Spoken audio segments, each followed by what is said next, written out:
All right, so we're doing another little breakdown here today. I'm going to go over workout I did just recently about at home in the yard, and it was a redo of the 2016 regional workout. The strict Nate that we did, um, and it's a long one, so we'll see. I'll talk about lots of different stuff while we're going. Maybe make some comparisons to 2016 because I think I'm a little bit of a different athlete now than I was then. But this was a cool workout to redo. We actually did the whole 2016 regional that weekend. This was on the Friday. I didn't have any childcare on Friday, so I had to do this session at home. This was all while Owen was napping. We just kind of hit it in the yard and did the whole Friday of the regional. So I did the snatch ladder before this, took a little break, got into this. And yeah, I think it's a good workout to try to revisit because obviously Boz has been very into progressing gymnastics again in the programming. We've been seeing a lot of new gymnastic stuff come up or some variations of stuff that we've done in the past come up. So this was the first time we did a strict ring muscle up. And so I think it was a bit of a surprise back then. And I had a gymnastics background, so I was able to be pretty successful and not sweat it too much. But yeah, I think it was something really new for most people and something that, maybe we'll see come up again. So it's not a bad thing to play with. It was a little weird to see the standard. I rewatched myself doing it in 2016 after I did it this year. And yeah, seeing kind of what was allowed versus, the way you sometimes see people doing them nowadays, or even myself in training sometimes if I'm doing weighted strict muscle ups, how my hips and feet sit. To my own credit, not to toot my own horn, I think I actually did quite strict ring muscle ups in this year. And I know in some regions it was judged a little differently, and there was a lot of people who got away with different types of things. But, I think maybe I was even more strict then than I was when I did it this time. But yeah, it's an interesting workout. You have 10 rounds. 10 rounds? 10 rounds. And we had a 20-minute cap, so you got to kind of get through around every 2 minutes to try to get done. And with strict handstand push-ups and strict ring muscle-ups, there's pretty high risk of failure throughout this workout. It sort of felt like, the first few rounds didn't feel that bad, and I think most of the guys in the field were strong enough to get through it. And then your technical ability really made a difference in the back half of the workout, where you start to run out of some of that pulling strength and pulling endurance, and same with your pressing from the handstand push-up and the ring dip and the muscle up. So, that's where kind of the moves got made, was after sort of round 4 or 5, which was fun to see because I think at the time too, everybody had, a plan in the muscle ups. You might try to do sets of 2 or try to do kind of 3 and 1. And as you got close to the finish, you're 3 rounds away from the finish, you really, you can see the finish line. You really try to push it, and hanging on to those bigger sets gets harder and harder. So it was kind of a cool, like, trappy workout. You really need to have a lot of composure and not race anybody too early. So this is a great, I remember, watching myself do the handstand push-ups now. We're back in the day there, I was in the lane next to Matt, so I remember vividly doing this workout, and I was a little better on the ring muscle-ups than him, and he was obviously better on the handstand push-ups than I was, and then we'd kind of come together on the snatch, and for most of the workout, we were doing the snatches around the same time. I think he, a little past half, kind of kept a few rep advantage till the end, but I remember being upside down, and the way our plexiglass walls faced, I would be upside down facing him directly. So whenever we kick upside down, I broke the muscle or the handstand push-ups 4 and 3 every round. It was 7 per round. And I remember watching Matt go 7 unbroken every single round and just fire him out, right? Like the time it took me to do 4, he did all 7, and he was gone. So it was a classic, you hate to watch that. And I'd come off the rings first and kick up, and I'd get 2 in the bag before he'd get up, and then he'd still finish 7 well before I did. So it was funny. I definitely resent his strength on those types of movements. But yeah, this time around, I decided to do a different thing on the ring muscle ups than I did back then. Back then I did doubles, I think. I tried to go 2 and 2 as long as I could, and then eventually switched to 2 1 1. And this time, and I remember then seeing some people go and talking to some people afterwards who said they did 3 and 1, and they found it really nice because when you came off the kettlebell and you did that long transition on the floor, your pull was a little fresher, and that first jump up on the rings felt really good. So it felt nice to get through a little bit of a bigger set. And then when you jump down, if you've only got one left, you didn't feel like you needed to stand around quite as much. So you'd kind of take a few breaths and then you have a little more urgency to get up and finish the set. So I decided to try that this time around, and I held the 3 and 1 for the whole workout, and it added up, and I struggled a little bit by the end. And I see exactly what they were saying is I'd go up, I do my 3, the last few rounds, I barely squeak out the third one, and then I come down and thinking, okay, well, count yourself 5 Mississippis and then jump back up, because that first rep felt pretty good every time. But jumping up for the 1 when it's actually your 4th rep was a lot harder. And I almost fail it like 3 times, I think, in this workout. The last rep of the ring muscle ups, barely squeak it out. But yeah, it worked pretty well this time. And I kept the 4 and 3 on the handstand push-ups just to try to keep the shoulders a little fresher, keep the press a little fresher. Obviously, a big difference doing this at my home gym versus doing it on a competition floor is that transition, which is like, it makes a big difference, but it's kind of a rest, right? It's a built-in rest. And so if you can be a little bit disciplined and jog there, you make up a lot of time. But when I'm doing it in my yard here, I'm kind of just walking right from one thing to the other. And I tried to make myself a little routine for every round to keep them roughly similar pace so that I wouldn't just start, speeding up because things are close. You just get right into the next thing, and then you dig yourself a huge hole and collapse after 6 or 7 rounds. So, I tried to be a little bit smart about that, knowing that on the competition floor, it actually was a much bigger space and you had a little bit of built-in rest. And the other thing that actually gave me a little break here doing it outside was the rings. It was a pretty windy day, and so my rings were blowing around everywhere. So just to jump up and grab the rings, especially to jump high and grab a false grip on the rings, was actually kind of hard. So I would stand up. I pulled a riser out so it would be a little bit easier for me to do, and it was still I missed my false grip a couple times, and fortunately in the first bunch of rounds, or the first muscle up in most rounds, you're still feeling pretty strong because you've had that little break for your pull. And so I was able to get away with it. And once you're on the top, you can kind of fall back into a nice false grip. So there, yeah, I'm just ticking off rounds, grab some chalk.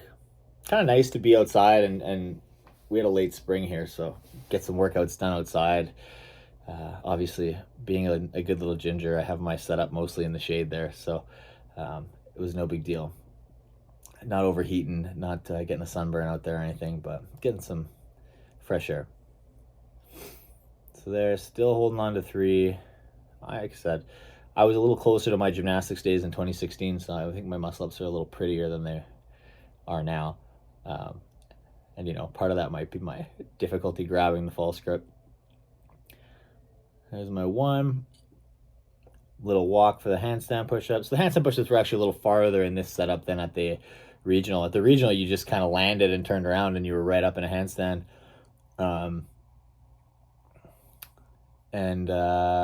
Yeah, so the kettlebell also is kind of an interesting movement here. I know it's another reason why this was a fun redo is obviously the kettlebell was on our equipment list for the semis and stuff this year, the quarters. So, we expected to see a heavy kettlebell at some point, and so it was nice to get some reps in doing something.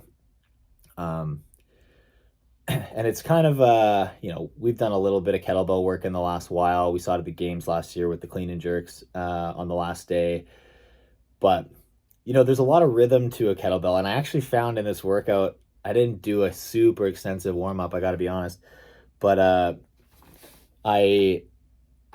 I found that my kettlebell movement got a little better the longer the workout went, because when you're tired, you kind of find the path of least resistance. And I was using less of my arms. I was hinging a little better. I was cradling the kettlebell nicer. And there's sort of this corkscrew movement that goes with it.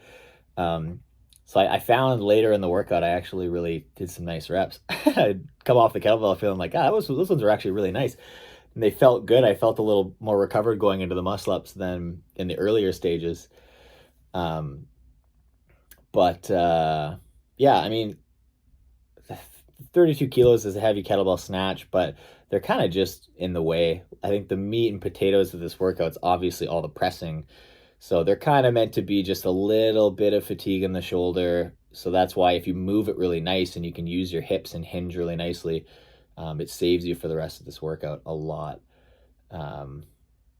So yeah, I mean, I know I watched some other regionals do this workout, and some people did like a hand pass on the kettlebell and tried to rip through it really fast. But to me, that was like the recovery. You try to be smooth and steady there. I had no urgency doing it in this workout this time. Just that's your rest. Everything else, you should be kind of moving to the next piece.